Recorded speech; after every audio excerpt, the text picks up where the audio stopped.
तो मुफ्त में मिलो आबा यो भागा जो असा मुस्तफा जा उम्मती है या तुझी मुझी खुश नसीबी आ जो रब अनो घुरो पंजे हबीब जो गुलाम बनाए यो मुबारक मिली मु गुनहगार खे यारो अहड़ो मिलो जो बनी खैर था जो मुबारक मिली मु गुनहगार खे यारो अहड़ो मिलो जो बनी खैर था प्यार मिला दे मुखे आसरो ही न हो प्यार मिला दो मुखे आसरो ही न हो प्यारो अहड़ो मिलो जो बनी खैर था प्यारो अहड़ो मिलो जो बनी खैर था जो मुबारक मिली मु गुनहगार खे यारो अहड़ो मिलो जो बनी खैर था मजन जो टाइम हाथे फारूक आज़म की मुस्तफा करीम जे दीदार दी तलब बुखारी शरीफ जी हदीस मस्जिद नबी में आयो महबूब मौजूद कोन हुया गोलींदो महबूबन जे पाक हवेली जे ॿाहिरां हिकु अरीश छपरो ठहियल हुयो उते तदो विछायल हुयो खजीअ जे खाबर जो हुयो मुंहिंजा सुहिणा हबीब उते आरामी हुया मंझंदि जो टाइम मुस्तफा करीम आरामी हुया महबूबन जे पाक पुठीअ तां चादर जुब्बो मुबारक हटी वियो हो पाक पुठीअ जे कल जे मथां उन खजीअ जे खाबर जा निशान पइजी विया महबूबन पासे बनाए सुता पिया हुया मथां फारूक आज़म अची इहो हाल ॾिठो आहे मां गोड़ा वही आया रोअण जो आवाज वॾो थियो मुंहिंजा हबीब जागी पिया पर मैं अबू उमर छो थो रोई अस्तो करे मुंहिंजा सुहिणा हबीब हिकु थोरो रब्बे करीम जो आहे ॿियो एहसान तो मोहम्मद मीर जो आहे जो असां किननि कोजड़नि ते तो अची कर्म कयो आहे वन तुंहिंजो देश त ही न आहे तुंहिंजो देश त हू आहे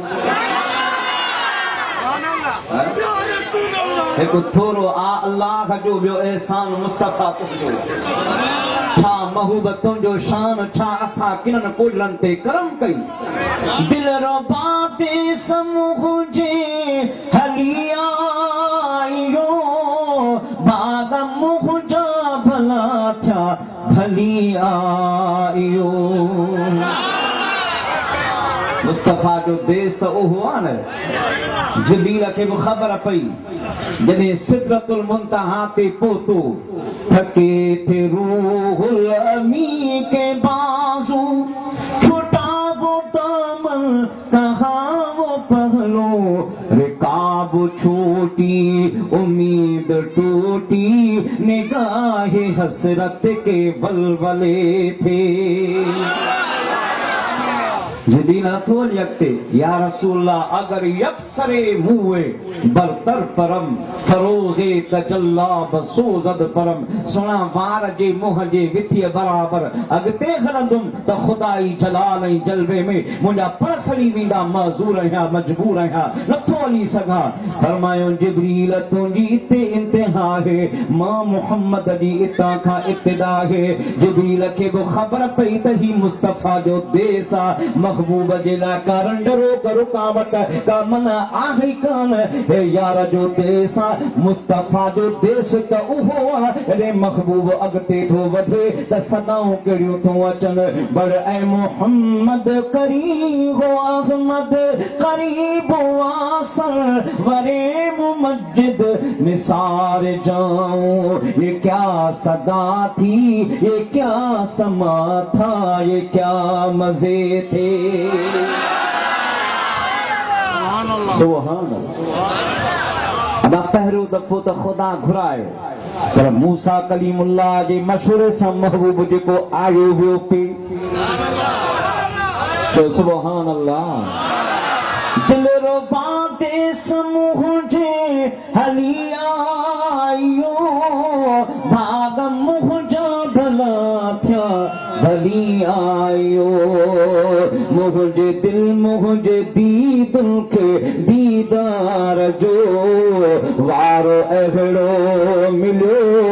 जो बनी खैर थिया वारो अहड़ो मिलो जो बनी खैर थिया यो मुबारक मिली मो गुनहगार के यारो अहड़ो मिलो जो बनी खैर थिया करम नवाज़ी ने हार खुदा जी इज्जत कसमा तो अगन उम्मतुन जा हालात पढ़ी ॾिस क़ुरान खे पढ़ मूसा कलीमुल्लाह जी उम्मत हिकड़े खां गुनाह ज़िना थियो रात चिटे मते हिक खां ज़िना थी उन जी हिक जी आई में 70,000 जे मजमे के रात जो अल्लाह तबाह ऐं बर्बाद हिकड़े जे गुनाह जी नौसत में 70,000 जो मजमो ऐं पंहिंजो हाल अॼु असां अवां जो हाल कहिड़ो आहे ऐं पोइ मदीने वारे मीर जो सदको निहार सबको सुखियो वसे थो सरदार जे करे नाराज़ रब न थींदो पंहिंजे यार जे करे सबको सुखियो वसे थो जेको इहा हकीकत समझे थो त हकीकत में हथ मथे करी मूंसां चवराए सबको सुखियो वसे थो सरदार जे करे नाराज़ रब न थींदो पंहिंजे यार जे करे नाराज़ रब न थींदो पंहिंजे यार जे करे इंसान बेक़दुर जाने नथो सघे ॻाल्हियूं सभई दिमाग़ में आणे नथो सघे शिकिलियूं नथियूं बदिलजनि इक़रार जे करे शिकिलियूं नथियूं बदिलजनि इक़रार जे करे नाराज़ रब न थींदो पंहिंजे यार जे करे नाराज़ रब न थींदो पंहिंजे यार जे करे वाह मुझा सुना हबीब वाह सुना अबू बकर सिद्दीक तुझो शान वाह मुस्तफा तुझो मकाम मुझा अब्दा मुझे महबूब जी बारगाह में जेको आयो सो रंग जी वियो पर जेको मकाम सोने अबू बकर सिद्दीक खे मिलियो आहे 1.25 लाख सहाबा मां कंहिंखे न मिलियो आहे जंहिंजो शान उमर फारूक ॻाईंदो हो त अखियुनि मां ॻोढ़ा वही ईंदा अल्लामा जलालुद्दीन सियूती आंदो यमन खां हिकिड़ो काफ़िलो आयो फारूक आज़म जो दौरे खिलाफत मस्जिद नबी में साईं वेठो हो ऐं सहाबा वेठा हा ॻाल्हि निकिती कंहिं पुछो त अबू बकर सिद्दीक जो शान छा हो सैयदना फारूक आज़म फरमाया इन्हनि खे वेझो कयो अब हेॾां अचो वेझा थिया फरमाया तव्हां पुछो था त अबू बकर सिद्दीक जो शान छा आहे फरमाया ॿुधो मां फारूक आज़म खे ॿुधाया फरमाई त क़यामत ताईं जेके ईमान वारा मुतीन मोमिनीन सालिहीन आरिफीन अल्लाह जा बाना बरगुज़ीदा ईंदा क़यामत ताईं कई सवे कई इंसान किरोड़े हज अरबा खरबा उमरा कंदा नमाज़ो पढ़ंदा उन्हनि जो